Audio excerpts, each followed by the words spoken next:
श्री जगन्नाथ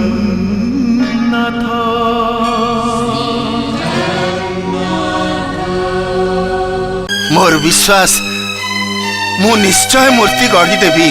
मते खूब आश्चर्य लगुच वृद्ध अन्यान्य कारीगर मानकु मु जेतिकी विश्वास करुथिली तुमको सेतिकी अविश्वास करने को इच्छा होची।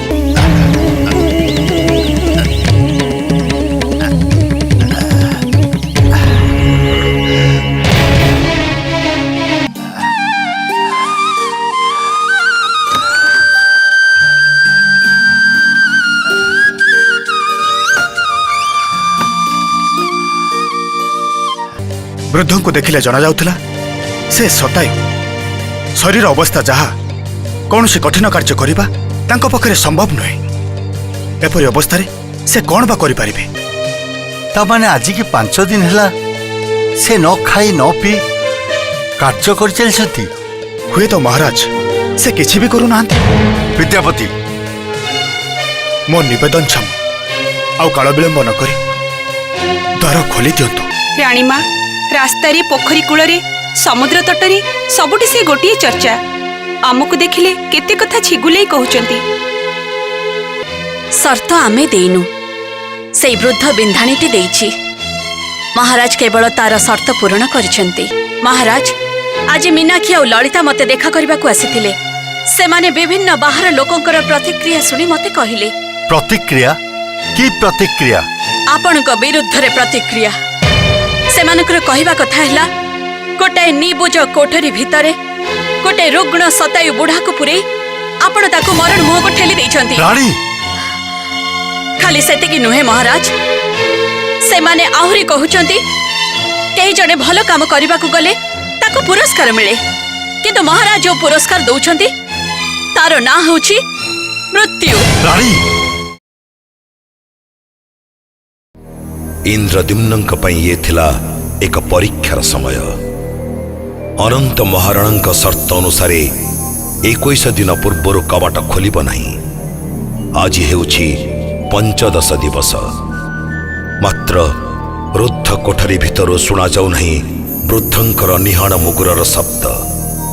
तेबे कौन से कोठरी भितरे अनाहारे वृद्ध शिल्पी जनक प्राणत्याग करिसंती? से ब्रह्म हत्या दोषरे भागी हेबे राजा इंद्रद्युम्न। कौन करिबे सिए? रानी गुंडीचा बारंबार तांको सचेतन कराई देउछंती द्वार खोली दबा पई। एबे से कौन करिबे? एई भली एक चिंता बारंबार विपर्यस्त करुथला राजा इंद्रद्युम्नंको। आपण को अनुमति न नै मो बेदी निकट को जाइथिली। वर्तमान मो सेइटु फेरुची। मोर धारणा से कोठरी भितरे किछि गोटे दुर्घटना घटिछि। तबे स्पष्ट करी कहून कहीं कौन हेछि? महाराज वाद्यकार माने कोठरी चारि पाखरे घुरी घुरी वाद्यनाद करथिले। भीतरर कौनसी शब्द बाहर को शुभु नथिला। सेमाने को किछि समय पई वाद्य बंद करबा पई मु आदेश देली। तापरे कौन हैला रानी? द्वार निकट रे किछि समय मु कान पातिली। विधानी को ठक ठक शब्द तो दूरर कथा तार निश्वास प्रश्वास मध्य शुभ नथिला। तबे एमिति कौन कहउछ रानी? एमिति कौन कहउछ? महाराज आमे हुए त नर हत्यार भागी हेबा को जाउछु। खाली सेतिकी नुहे लोक मानकर टुपटाप अपवाद सब हमको सहिबा को पड़िबो। हमको पुणी अवधि फेरी जाबा को पड़िबो। मोर आपण को प्रार्थना महाराज मंदिर नहला नहीं देवता प्रतिष्ठा नहले नहीं आपण द्वार खोली दियंतु। मो भगवान का निकट प्रार्थना करुछि से वृद्ध जेमिति बंची थांतु।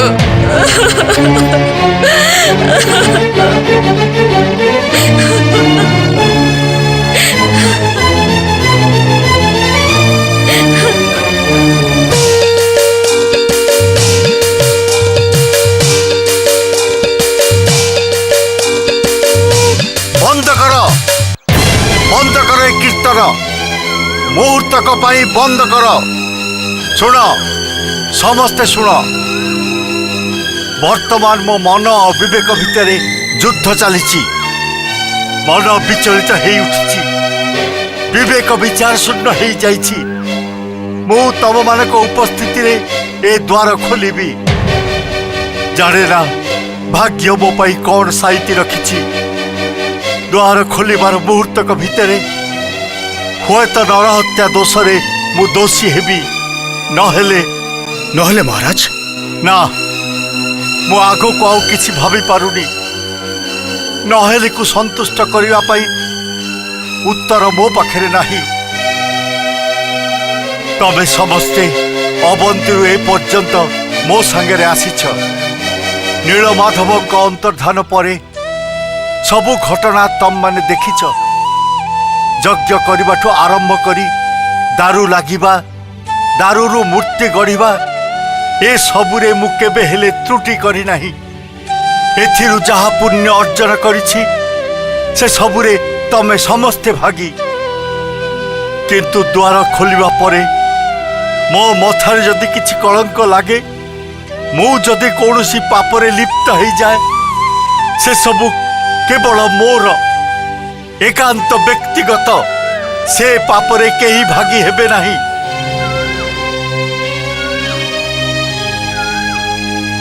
ମହାରାଜ, ଆପଣ ଅପାପ ବିଦ୍ଧ, ପୁଣ୍ୟଶ୍ଳୋକ। ଆପଣ ଯାହା ବି କରିଛନ୍ତି ଦେଶ, କାଳ, ପାତ୍ର ସମସ୍ତଙ୍କର ମଙ୍ଗଳ ପାଇଁ କରିଛନ୍ତି। କିନ୍ତୁ ବିଦ୍ୟାପତି, ମୁଁ ଯୋଉ ସର୍ତ୍ତ ଭଙ୍ଗ କରି ଦ୍ୱାର ଖୋଲିବାକୁ ଯାଉଛି। ମହାରାଜ, ମଙ୍ଗଳମୟ ଭଗବାନ, ସତ୍କାମରେ ସେ କାହାର କେବେ ଅନିଷ୍ଟ କରିନାହାନ୍ତି। ସେ ସର୍ବନିୟନ୍ତା, ସର୍ବଜ୍ଞ। ସେ ନିଶ୍ଚୟ ଉପଲବ୍ଧି କରିପାରୁଥିବେ ଆପଣ ଯାହା କରିବାକୁ ଯାଉଛନ୍ତି ୟା ବ୍ୟତୀତ ଅନ୍ୟ କୌଣସି ଉପାୟ ନଥିଲା। ଧୃଷ୍ଟତା ମାର୍ଜନା କରିବେ ମହାରାଣୀ। ସର୍ତ୍ତ ରକ୍ଷା କରି ଯଦି 21 ଦିନ ପର୍ଯ୍ୟନ୍ତ ଅପେକ୍ଷା କରାଯାଇଥାନ୍ତା, ତାହେଲେ ସେ ବୁଢ଼ା ବିନ୍ଧାଣୀଟି ଦେହତ୍ୟାଗ କରିଥିଲେ ମଧ୍ୟ ରାଜାଙ୍କ ମୁଣ୍ଡରେ କୌଣସି କଳଙ୍କ ଲାଗିନଥାନ୍ତା। ତେଣୁ ମୁଁ ମହାରାଜଙ୍କୁ ଅନୁରୋଧ କରୁଛି, ସେ 21 ଦିନ ପର୍ଯ୍ୟନ୍ତ ଅପେକ୍ଷା କରନ୍ତୁ। ନା ବିଦ୍ୟାପତି, ଆଜି ସ୍ପଷ୍ଟ ପ୍ରମାଣ ମିଳିଗଲା ପରେ ପୁଣି ଅପେକ୍ଷା କରିବାକୁ ମହାରାଜଙ୍କୁ ଅନୁରୋଧ କର ନାହିଁ। ଯାଆନ୍ତୁ ମହାରାଜ, ଦ୍ୱାର ଖୋଲି ଦିଅନ୍ତୁ।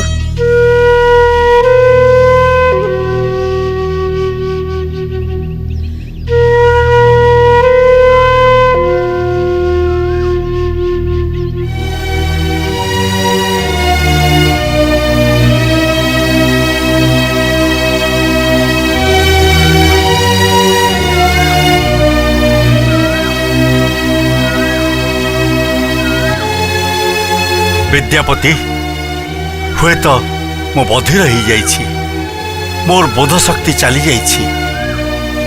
ତେଣୁ ମୁଁ ଭିତରୁ କୌଣସି ଶବ୍ଦ ଶୁଣିପାରୁନାହିଁ। ଯାଅ, ତମେ ନିଜେ ଶୁଣ।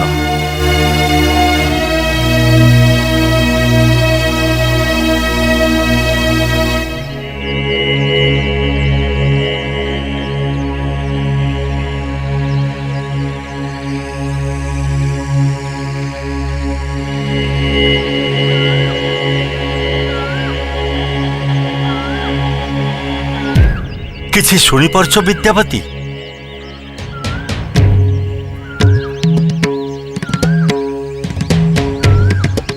ନା ମହାରାଜ, କୌଣସି ଶବ୍ଦ ମୋ କାନରେ ବାଜିଲା ନାହିଁ। ତାହେଲେ କ'ଣ କହିବାକୁ ଚାହୁଁଛ? ଦ୍ୱାର ମୁଁ ନିଜେ ଖୋଲିବି। ମହାରାଜ, ଆପଣ କାହିଁକି କଷ୍ଟ କରିବେ? ଚାବିଟା ମତେ ଦିଅନ୍ତୁ, ମୁଁ ଖୋଲି ଦଉଛି। ନା ପ୍ରହରୀ, ସବୁ ଦାୟିତ୍ୱ ମତେ ନେବାକୁ ଦିଅ। ସମସ୍ତ ପାପ ମତେ ଏକା ଏକା ବୋହିବାକୁ ଦିଅ। ସାକ୍ଷୀ ଥାଅ 10 ଦିଗପାଳ, ସାକ୍ଷୀ ଥାଅ ସୂର୍ଯ୍ୟ, ଚନ୍ଦ୍ର, ଇନ୍ଦ୍ର, ବରୁଣ ଦେବତାମାନେ। ଏଠି ଯେତେ ଉପସ୍ଥିତ ଅଛନ୍ତି ସମସ୍ତେ ସାକ୍ଷୀ ଥାଅ। କାହାରି ପ୍ରରୋଚନାରେ ନୁହେଁ, ନିଜ ବିବେକ ଦ୍ୱାରା ତାଡ଼ିତ ହୋଇ ମୁଁ ଏ ଦ୍ୱାର ଫିଟେଇବାକୁ ଯାଉଛି। ମୁଁ ସମସ୍ତଙ୍କୁ ଅନୁରୋଧ କରୁଛି, ସମସ୍ତେ ବେଢ଼ାରୁ ଦୂରକୁ ଚାଲି ଯାଆନ୍ତୁ। ଯଦି ଭିତରେ କିଛି ଦୁର୍ଘଟଣା ଘଟି ନଥାଏ, ତାହେଲେ ମୁଁ ସମସ୍ତଙ୍କୁ ଡାକିବି। ଯାଅ।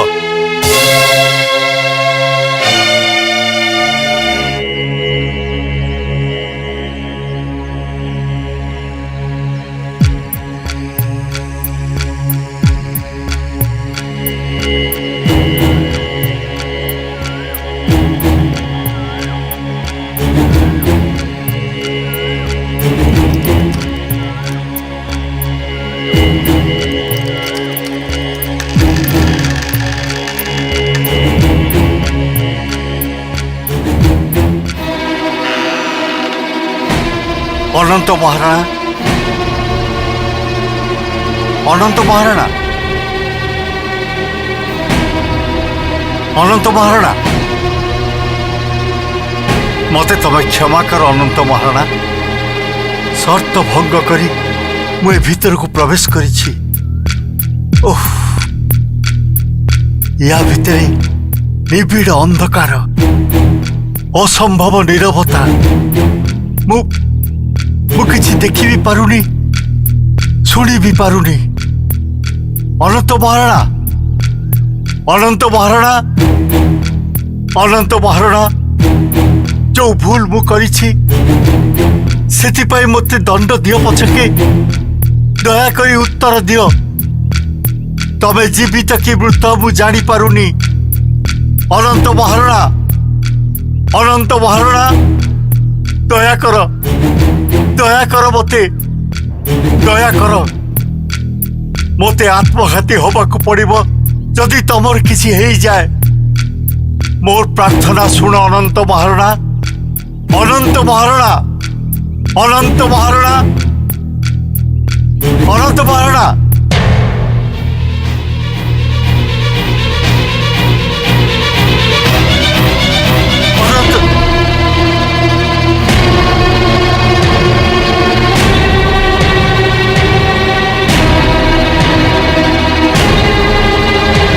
ରଙ୍ଗ, ତୁଳି, ରଙ୍ଗପାତ୍ର, ବିନ୍ଧାଣିକ ବ୍ୟବହାର୍ଯ୍ୟ ଜିନିଷ ଏସବୁ ତ ରହିଛି, କିନ୍ତୁ ତମେ କୋଉଠି ଅନନ୍ତ ମହାରଣା?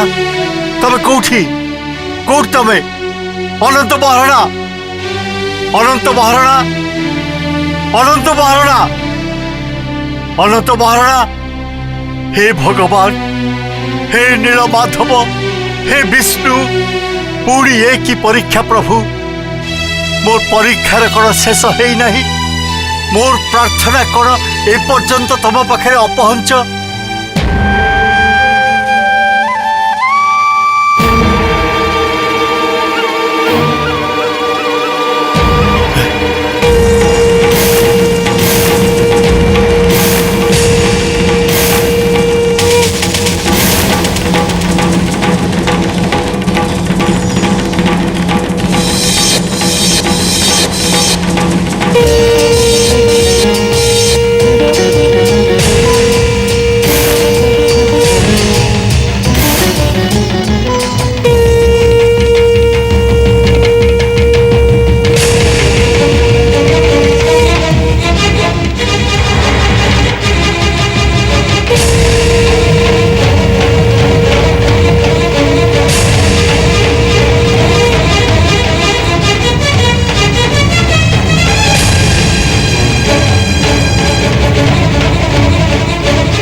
ये कौन ये तो संपूर्ण मूर्ति ମୁଁ ନରାଧମ, ମୁଁ ପାପାତ୍ମା, ବୁଦ୍ଧିଭ୍ରଂଶ ହେଇ ମୁଁ ଏ କି ଅପକର୍ମ କଲି। ସତ୍ୟ ଭଙ୍ଗ କଲି ବୋଲି ମୂର୍ତ୍ତି ସବୁ ଅଧା ଗଢ଼ା ହେଇ ରହିଗଲେ। ଏ ପୃଥିବୀରେ ଆଜି ପର୍ଯ୍ୟନ୍ତ କେହି ବି ମୋ ପରି ଅପକର୍ମ କରିନାହାନ୍ତି। ମତେ ମତେ ମୃତ୍ୟୁ ଦିଅ ଭଗବାନ, ମତେ ମୃତ୍ୟୁ ଦିଅ। ଆଉ ବଞ୍ଚି ରହିବାର କୌଣସି ମାନେ ନାହିଁ। ମତେ ମୃତ୍ୟୁ ଦିଅ ଭଗବାନ, ମୃତ୍ୟୁ ଦିଅ। ମତେ ମୃତ୍ୟୁ ଦିଅ ଭଗବାନ, ମୃତ୍ୟୁ ଦିଅ ମତେ, ମୃତ୍ୟୁ ଦିଅ ମତେ, ମୃତ୍ୟୁ ଦିଅ ଭଗବାନ, ମତେ ମୃତ୍ୟୁ ଦିଅ।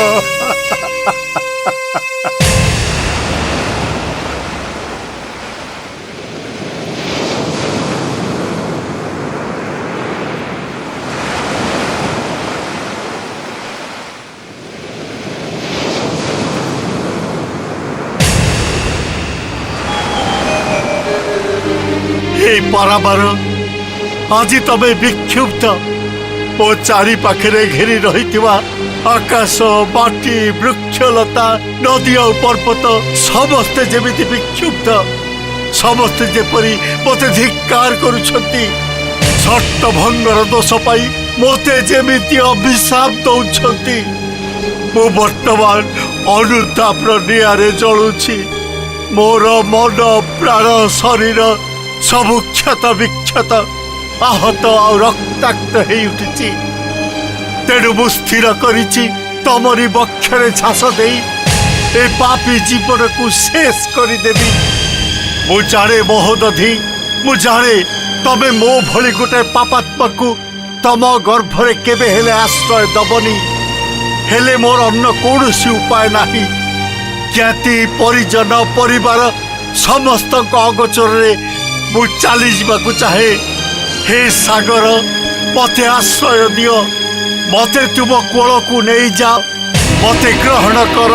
हे सागर, मते ग्रहण कर, मते आश्रय दियो, मते आश्रय दियो। नारायण नारायण नारायण। मु किछि सुनिबिनी, मु काहारी कथा सुनिबिनी। नहीं, ये कौन करने को जाउछ राजा? मु निजकू शेष करदेवाकू जाउछि, मते बाधा दियंतु नहीं। कौन पे निजकू शेष करदेव? तरी तीर छुईबा पूर्वरु तमे ताकू बुड़ी दबाकू बसिच। आस कूल को उठी आस। काहेकि जीवी? को आशा नहीं जीवी? जो आशा नहीं तमे एते पथ अतिक्रम करी आसिच, से आशा मोर भंग हो सारी। देवमूर्ति संपूर्ण हो पारि नाही। मोर फूल पाई आज एमिति गोटे अघटन घटीगला। मोर अनुरोध रक्षा करी तमे कूल को आस। मो कथा सुनी सारिबा परे तमे जहा ठीक करिवो मु बाधा देबी नहीं। देवर्षि, आज पर्यंत मोरी निर्देश रे तमे काम करी आसिछ। आज तमे ताकू भंग करी दबो। आस।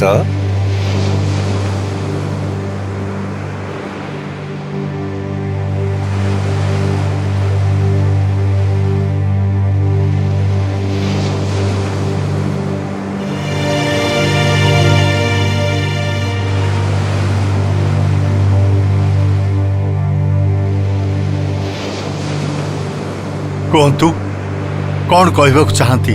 तमे से अधागढ़ा मूर्ति मानंकु भल करी देखिच? कौन देखिबे महर्षि?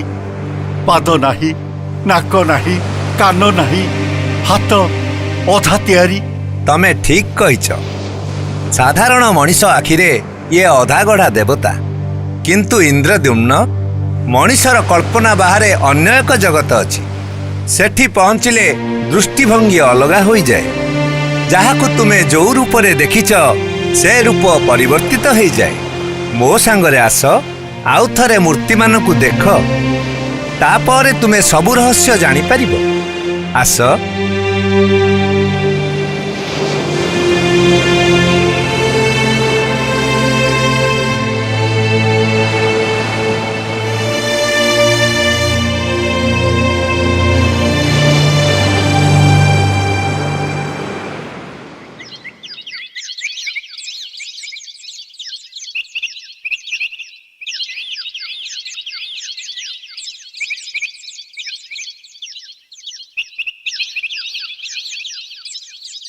ଦ୍ୱାର ଉନ୍ମୁକ୍ତ କର ଇନ୍ଦ୍ରଦ୍ୟୁମ୍ନ।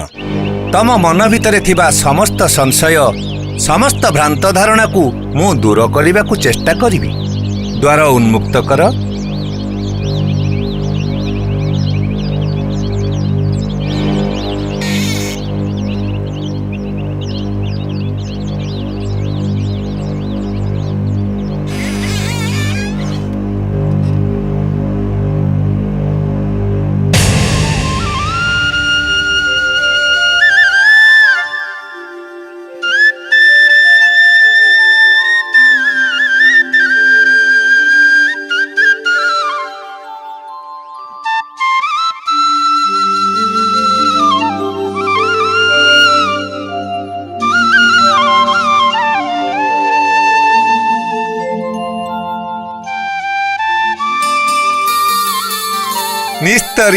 ନିସ୍ତରିଲି ପ୍ରଭୁ, ଏ ଦିବ୍ୟ ରୂପ ଦର୍ଶନରେ ଆଜି ମୁଁ ଧନ୍ୟ ହେଲି।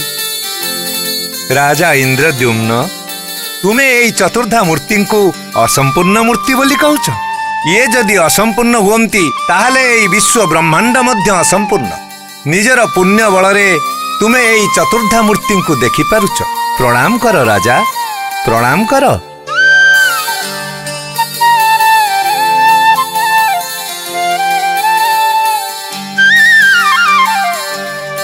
ତମ ଜାଣିବାରେ ଅନନ୍ତ ମହାରଣା ନାମରେ ଜଣେ ବୃଦ୍ଧ ବିନ୍ଧାଣୀ 21 ଦିନ ଭିତରେ ମୂର୍ତ୍ତି ଗଢ଼ିଦେବା ଲାଗି ସର୍ତ୍ତ ରଖିଥିଲା। କିନ୍ତୁ ତୁମେ ସର୍ତ୍ତ ଭଙ୍ଗ କରି 15 ଦିନରେ ଦ୍ୱାର ଖୋଲିଦେଲ ବୋଲି ମୂର୍ତ୍ତି ଅଧା ଗଢ଼ା ହେଇ ରହିଗଲେ। ଏଇ ତୁମର ବିଶ୍ୱାସ ନା? ହଁ ଦେବର୍ଷି, ଦେଖନ୍ତୁ, ମୂର୍ତ୍ତିମାନଙ୍କ ହାତ ଅଧା ଗଢ଼ା, ପାଦ ନାହିଁ, କୌଣସି ଆକୃତି ମଧ୍ୟ ନାହିଁ। ଅଜ୍ଞତାର ବଶବର୍ତ୍ତୀ ହୁଅ ନାହିଁ ରାଜା ଇନ୍ଦ୍ରଦ୍ୟୁମ୍ନ। ତୁମେ କୁହ, ସାଧାରଣ ମାନବ ପରିକଳ୍ପନାରେ ସ୍ୱୟଂ ସୃଷ୍ଟିକର୍ତ୍ତାଙ୍କର ରୂପକୁ କିଏ ଧରି ରଖିପାରିବ? ରାମ, କୃଷ୍ଣ ଏମାନେ ତାଙ୍କର ଅବତାର। ଏମାନଙ୍କର ମାନବ ରୂପ ଅଛି, କିନ୍ତୁ ଇଏ ତ ଅବତାରୀ। ସମସ୍ତ ଅବତାର ୟାଙ୍କରି ଅଂଶରୁ ଜାତ ହେଇ ୟାଙ୍କରି ଦେହରେ ଲୀନ ହେଇଯାଇଛନ୍ତି।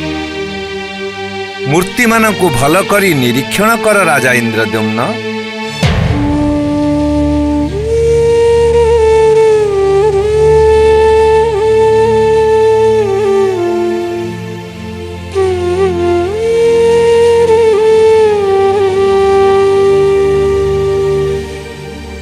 କଣ ଦେଖିଲ?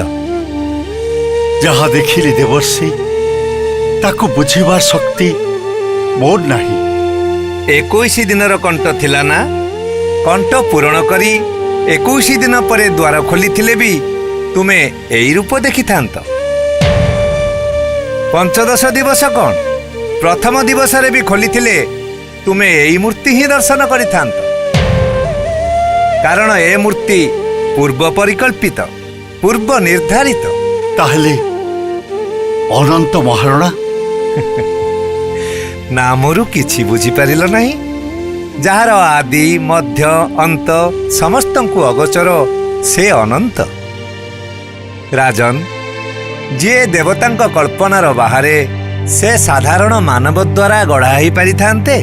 ତାହେଲେ ସ୍ୱୟଂ ଭଗବାନ ବିଷ୍ଣୁ ଅନନ୍ତ ମହାରଣା ରୂପରେ ଆସି ନିଜକୁ ସୃଷ୍ଟି କରି ଯାଇଛନ୍ତି।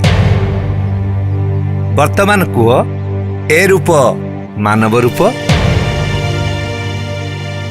ନା ଦେବର୍ଷି। ତୁମେ ଦେଖିଥିବା କୌଣସି ପଶୁପକ୍ଷୀ, ନଦୀ ପର୍ବତର ପ୍ରତିରୂପ? ନା। ଅର୍ଥାତ୍ ଏଇ ରୂପକୁ କୌଣସି ଭାଷାରେ ବର୍ଣ୍ଣନା କରିହେବ ନାହିଁ। ପୁଣି ଭଲ ଭାବରେ ନିରୀକ୍ଷଣ କରି ଦେଖ, ଯୋଉ ରୂପ ତୁମେ କଳ୍ପନା କରିବ ସେହି ରୂପ ତୁମେ ଦେଖିବାକୁ ପାଇବ। ସର୍ପ, ବ୍ୟାଘ୍ର, ଗଜ, ପୁଣି ମାନବ, ସବୁ ରୂପ ଏଇ ରୂପ ଭିତରୁ ଫୁଟି ଉଠିବ। ଗୀତାରେ ଭଗବାନ ଶ୍ରୀକୃଷ୍ଣ କହିଛନ୍ତି, ଯେ ଯଥା ମାଂ ପ୍ରପଦ୍ୟନ୍ତେ ତାଂସ୍ ତଥୈବ ଭଜାମ୍ୟହମ୍। ଅର୍ଥାତ୍ ଯିଏ ଯେଉଁଠି ଯୋଉ ରୂପରେ ତାଙ୍କୁ ଆରାଧନା କରିବ, ସିଏ ସେହି ରୂପରେ ତାକୁ ଦର୍ଶନ ଦେବେ। ରାଜନ, ସେ ଆକାର ଭିତରେ ନିରାକାର, ରୂପ ଭିତରେ ଅରୂପ, ଅପରୂପ, ବିରୂପ, ପୁଣି ବିଶ୍ୱରୂପ। एई चतुर्धा मूर्ति हेले बलराम, सुभद्रा, जगन्नाथ आउ सुदर्शन।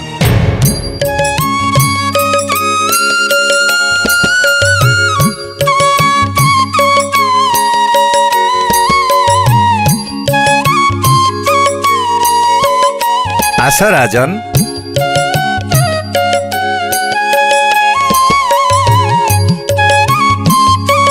देख ये होचंती अनंत विष्णुंकर सदा सहचर।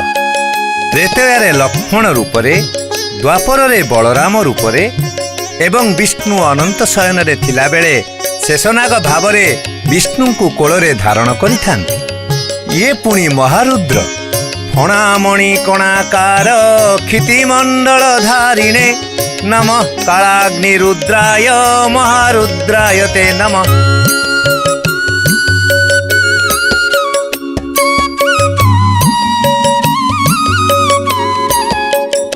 ये हेले सुभद्रा जोगमाया।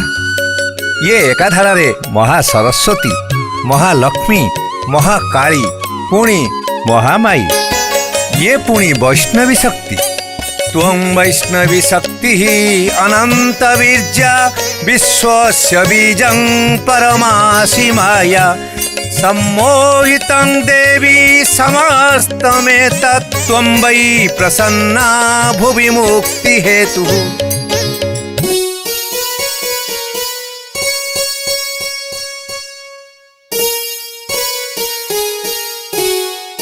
ये होउछंती जगतर नाथ जगन्नाथ स्वयं विष्णु। तांकर भुज दुईटी असंपूर्ण बोली कहूथिल ना? ना इंद्रद्युम्न, हाथ पापुली आंगुली थिले यह सीमित हो जाइथांता। देख भुज दुईटी समांतराल, दुईटी समांतराल रेखा केबे भी मिलित हेबे नहीं। तेणु ए हाथ अनंत सीमा को प्रसारित आउ प्रसारित एइथिपाई जे ए भुज दुईटी समस्त को आदरी नवा पाई आमंत्रण करुछि, डाकुछि आस। जेते पापी तापी चंडाल ब्राह्मण जेते जे जोठी अछ मो निकट को आस। मु समस्तंकर ठाकुर। मो पाखरे जाति वर्ण धर्मर कौनसी विभेद नहीं। मु जनतांक जनार्दन। मु आदि मध्य आउ अंत। ए आखि दुईटी की देख पलकहीन सूर्य आउ चंद्रंक परी वृत्ताकार। जे सर्वदा कहूची मु सबु देखिछि, सबु देखुथिबि। समस्तंकर कष्ट मोचन पाई मो दृष्टि सर्वदा जाग्रत। मु पुरुषोत्तम। अपाणिपादो जवनो ग्रहीता पश्यत्य चक्षु सशृणोत्य कन्नः सवेत्ति वेद्यं न च तस्यास्ति वेत्ता तमाहुरग्र्यं पुरुषं महान्तम्। जो शक्ति हस्तपद न थाई मध्य सर्वाधिकारी, चक्षु न थाई सर्वदर्शी, कर्ण न थाई सर्वश्रोता, जे सर्वज्ञाता तथा अचिंत्य शक्तिमान सेही पुरुषोत्तम। सेही सर्वशक्तिमान प्रभु जगन्नाथं को प्रणाम कर राजा।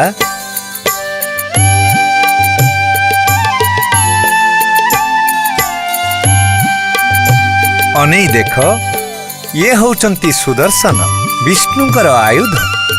सुदर्शन महाज्वल कोटि सूर्य समप्रभ अज्ञान तिमिरांधानां वैकुंठाध्व प्रदर्शक। राजा इंद्रद्युम्न साधारण मानव स्थूल दृष्टि रे एई मूर्ति रहस्य भेद करिबा संभव नुहे। कौनसी व्यक्तिर अति मानस स्तर को उत्तरण हेले जाई एई मूर्ति मानकर रहस्य उपलब्धि करि परिबो। किंतु साधारण मानव जगन्नाथंकर आराधना कले निश्चय मोक्ष लाभ करिबो। वर्तमान मोर कर्तव्य कौन महर्षि? श्रीमंदिर प्रतिष्ठा करी विग्रह मान को स्थापन करिबा वर्तमान तुमर एकमात्र कर्तव्य। किंतु मंदिर प्रतिष्ठा करिबे किए? स्वयं ब्रह्मांक व्यतीत ए मंदिर प्रतिष्ठा केही करि परिबे नहीं। तुमे जो कर्म करिच सेही कर्मर फलस्वरूप ତୁମେ ସଶରୀରେ ବ୍ରହ୍ମଲୋକକୁ ଯାଇପାରିବ। ବ୍ରହ୍ମାଙ୍କୁ ଆରାଧନା କର। ଆପଣଙ୍କ ଆଜ୍ଞା ଶିରୋଧାର୍ଯ୍ୟ। ମନ୍ଦିର ନିର୍ମାଣ ସମାପ୍ତ ହେଲା। ସ୍ଥାପିତ ହେଲା ନୀଳଚକ୍ର। ମୂର୍ତ୍ତି ନିର୍ମାଣ ମଧ୍ୟ ସମାପ୍ତ ହୋଇ ଯଜ୍ଞବିଧିରେ ଅବସ୍ଥାପିତ ହେଲେ। କିନ୍ତୁ ନୀଳଚକ୍ରରେ ଧ୍ୱଜା ଆରୋହଣ କେବେ ହେବ? କେବେ ଯଜ୍ଞବିଧିରୁ ଯାଇ ମୂର୍ତ୍ତିମାନେ ରତ୍ନବିଧିରେ ସ୍ଥାପିତ ହେବେ? ଚଳଚଞ୍ଚଳ ହୋଇ ଉଠିଛି ପୁରୁଷୋତ୍ତମ କ୍ଷେତ୍ର। ଲୋକମୁଖରେ ପ୍ରଚାରିତ ହେଲାଣି ସାକ୍ଷାତ ବ୍ରହ୍ମ ଦାରୁ ବ୍ରହ୍ମ ରୂପରେ ଆବିର୍ଭୂତ ହୋଇଛନ୍ତି। ଏହି ଚକାଆଖି ଅସମ୍ପୂର୍ଣ୍ଣତା ଭିତରେ ସମ୍ପୂର୍ଣ୍ଣ, ଆକାର ଭିତରେ ନିରାକାର, ହସ୍ତପଦବିହୀନ ରହସ୍ୟମୟ ମୂର୍ତ୍ତି। ସେ କେବେ ଯାଇ ନିଜ ପ୍ରାସାଦରେ ଅବସ୍ଥାନ କରିବେ? ଏହି ପ୍ରଶ୍ନ ସମସ୍ତଙ୍କ ମନରେ। ନର କିନ୍ନର ଦେବତାଗଣ ଯେପରି ଅପେକ୍ଷା କରିଛନ୍ତି ସେହି ଶୁଭ ମୁହୂର୍ତ୍ତକୁ। ସମସ୍ତଙ୍କ ସହିତ ମହାରାଣୀ ଗୁଣ୍ଡିଚା ବି। ଆଉ ବିଳମ୍ବ କାହିଁକି ବିଦ୍ୟାପତି? ଶୁଭ ଦିନ ନିର୍ଣ୍ଣୟ କରି ମୂର୍ତ୍ତିମାନଙ୍କୁ ନେଇ ମନ୍ଦିରରେ ସ୍ଥାପନା ବ୍ୟବସ୍ଥା କାହିଁକି କରାଯାଉନି? ମହାରାଣୀ, ଦେବର୍ଷି ନାରଦଙ୍କ କହିବା ଅନୁସାରେ ବ୍ରହ୍ମା କେବଳ ଏହି ମନ୍ଦିରର ପ୍ରତିଷ୍ଠା କରିପାରିବେ। ମନ୍ଦିର ପ୍ରତିଷ୍ଠା ନହେଲେ ମୂର୍ତ୍ତିମାନଙ୍କୁ ମନ୍ଦିରରେ ସ୍ଥାପନା କରିବାର ବିଧି ନାହିଁ। ମହର୍ଷି ନାରଦ କଣ ବ୍ରହ୍ମାଙ୍କୁ ଆଣିବା ପାଇଁ ବ୍ରହ୍ମଲୋକ ଗମନ କରିଛନ୍ତି? ନା ମହାରାଣୀ, ସମସ୍ତ କାର୍ଯ୍ୟର ଏକମାତ୍ର କର୍ତ୍ତା ହେଉଛନ୍ତି ମହାରାଜ ଇନ୍ଦ୍ରଦମ୍ନ।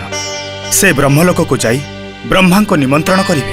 ତାହେଲେ ମହାରାଜ କଣ ସଶରୀରେ ବ୍ରହ୍ମଲୋକ ଗମନ କରିବେ? ହଁ ମହାରାଣୀ, ମହାରାଜଙ୍କ ପୁଣ୍ୟ ପାଇଁ ସେ ସଶରୀରେ ବ୍ରହ୍ମଲୋକ ଗମନ କରିପାରିବେ ବୋଲି ଦେବର୍ଷି ନାରଦ କହିଛନ୍ତି।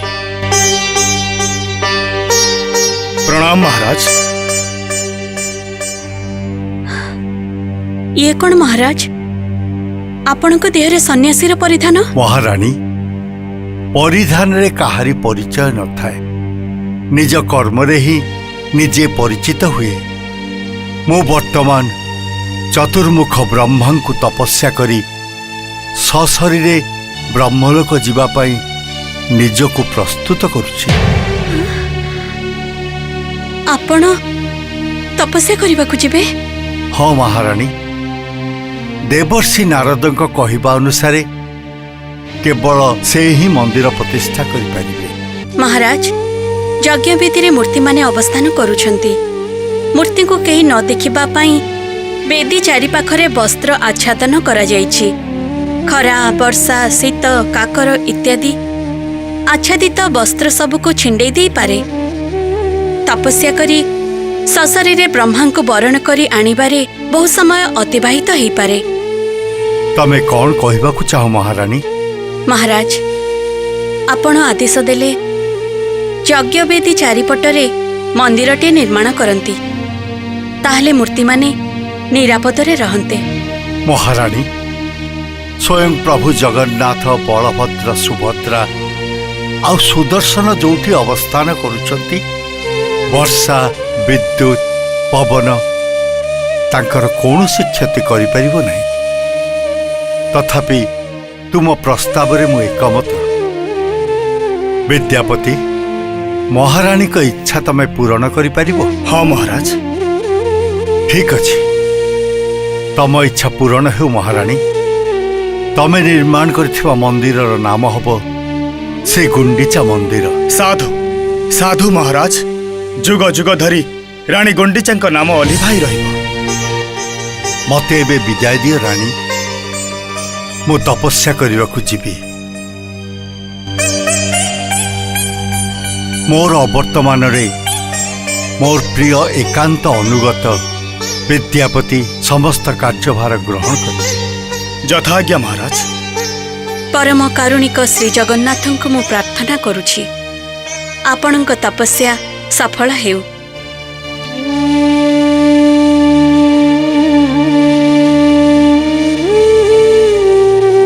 ମୁଁ ଆସୁଛି ମହାରାଣୀ।